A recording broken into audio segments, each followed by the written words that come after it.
less concerned about tying your hands on acquisitions and contracts if it's limited to a segment of the system that does not in any way predispose you to Pacheco versus Altamont, because I continue to believe that Altamont is the better selection and the one that ultimately a successful program is going to have to move toward. So I guess I want to ask you as specifically as I can and ask for as specific an answer as I can. Is there anything in the funding request that we're being asked to approve that would invest in a Pacheco route and in any way commit the process to that route? I think if I may split your question into two, anything that would be built, in other words, what we plan to build in the Central Valley, would not affect that decision at all. But would we be seeking any property acquisitions on the Pacheco route? No. Signing any design-build contracts on the Pacheco route? No. So that would not happen. So there would be no design-build or right-of-way acquisition. It would only be in the core of the Central Valley, which would apply to all the alternatives, both the alternatives you spoke about. Obviously, within the budget that we are requesting, there is further work that would be done, engineering work and environmental clearance work, on the Pacheco Pass alignment, but no right-of-way acquisition and no design-build contracts. Okay. Thank you. Mr. Valadao? I guess I'm a little interested in the fact that everybody wants to start in the Central Valley, but when I talk to my locals, they feel like they've had absolutely no voice in this. You had an open house there a week ago, no open mic, no opportunity for anybody to voice their opinion on it. And then I come back up here in Central Valley, and why isn't anybody talking to locals? Why isn't there an opportunity for the locals to have an opinion or a voice on what's going? Obviously, it's going through their property. Just my county alone, we're looking at 11,400 acres of property basically demolished for a test track, which I'm not a big fan of. I mean, if it's a test, let's test somewhere where we don't actually produce anything. But agriculture there in our area is our biggest business. That's what we do. That's what puts people to work. And if we have water, our unemployment numbers actually improve, which they will this year. Luckily, rain provided that water for us. So I'm curious why so much Central Valley talk up here, but not enough in the district. I think, at least in the time I've been around, I've been to the Central Valley many times. I've been to many meetings, hearings, and public possibilities where many people have spoken. I've had a few people actually kicked out of meetings in the last few weeks that were not allowed in when those meetings were closed door with some of the local staff. When I've met with my planning commission at the county, all they were given was a map. I asked them questions about what the rail was going to look like, and they couldn't answer a single question for me. So I would be most willing to discuss it with you. Obviously, that's not the intent. There clearly are design meetings, and there clearly are public meetings. But the public meetings, I've been to many public meetings myself, and I know my staff has them too, and public is given a great opportunity to talk. But the process has been going on for nearly 12 years, I guess, but the more serious process has been going on for 2 or 3 years, with many, I would say, hundreds of meetings that have taken place. And the alignment and the way they align with the whole environmental process is being conducted to meet the requirements of CEQA at the end of the day and NEPA. It is being monitored by people like the FRA, but also the EPA and the Army Corps of Engineers. It's not purely a high-speed rail process. It's a process that everybody else is involved in as well. And the process and the selection of the Central Valley was based, again, on many discussions and meetings, whereby I think you do know that finally, with a strong recommendation, in fact, more than a recommendation from the FRA, that the best place to start was the Central Valley, being one of, or two, in fact, 2 of 4 ARA pre-qualified sections. And I really do believe that the decision to place the Central Valley on first, as the LAO mentioned in the report, was political reasons to help elect a local congressman. But I'd really like to ask the LAO what their reasons are for pushing the high-speed rail out of the valley. Trans expertise makes a lot of sense. at this stage of the project.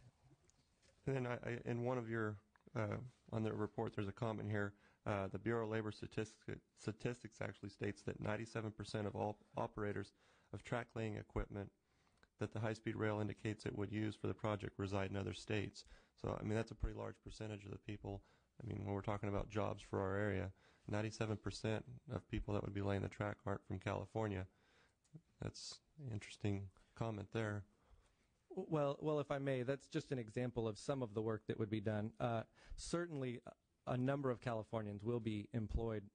There's earth-moving work. There's you know, the overpasses and grade separations that'll need to be developed. All those things that are very similar to what we Californians can do today for highway projects will need to be done. That's an example of work that Californians don't have expertise in. It's technically, and Mr. vanArk can probably describe it better than I can. There are today machines that just basically drive along a railroad track and lay track in front of itself, and it's an efficient way to do so, to build railroad tracks. And these types of workers aren't necessarily in California, but there would be a number of jobs that would still come for Californians, of course. And one last question on the comparisons for the cost here in this book. What the 2009 estimate for the cost of laying the track, the Fresno-Bakersfield segment, it's gone up 57%. And I think in our sub-hearing that we had last week, Caltrans had an average increase of cost of, 30-some%, 38%, I think it was on a $4.5 million project. They were over usually about $1.5 million. I mean, 57% is a huge jump in cost, and I just don't see why we're rushing through this thing. I don't want to see it go through my district. I know my constituents, that's our number one concern, down to our local sheriffs, our local board of soups. Everybody that knocks on my door is always saying the same thing: get this away from our county. They're scared, obviously, for the cost as a taxpayer. Then the guys that own the 11,000 acres, it's a list of probably 30 or 40 people, but the majority of the voices are people that are worried about the long-term cost of this project, and it's really just really concerned with this whole project in general and the way it's being run. And we talk about the expertise of the project. I look at the board that sits there and decides what's going to be done, and I don't really see anybody there that has any expertise in building anything of this nature. I don't even see Caltrans having the ability to build this, because they've never built. What was the largest project Caltrans ever built? $1 billion? I mean. Well, yeah, it depends on how you look at it. I guess the Bay Bridge is probably the largest project, and it's roughly $8.5 billion, I think, now. Caltrans could answer that better. And then we basically put this thing in high gear, and we're told to rush through. And then on top of that, through my district, where all my constituents are really up in arms, and the next available opportunity we have is in a few weeks for open mic, and they feel like they're being run over with this project, and they're not happy with it at all. And so I'd really ask that you guys do spend some time in the district, listen to some of them, don't throw them out at the meetings, and give them the opportunity to share their opinions on what's going on there. Thank you. Thank you, Mr. Valadao. Now, let me just say, having constituents who are vocal, as I do, I understand the issues and challenges. And Mr. vanArk, I would, if you have not met with Mr. Valadao, I would encourage you to do so as soon as possible. We have, but I would still like to meet with you, especially I don't like hearing that people get thrown out of meetings. I would like to clarify the situation, obviously. But if I may, Mr. Chairman, just on the issue of the Central Valley, I mean, I was hired as a high-speed rail expert to come and run this project.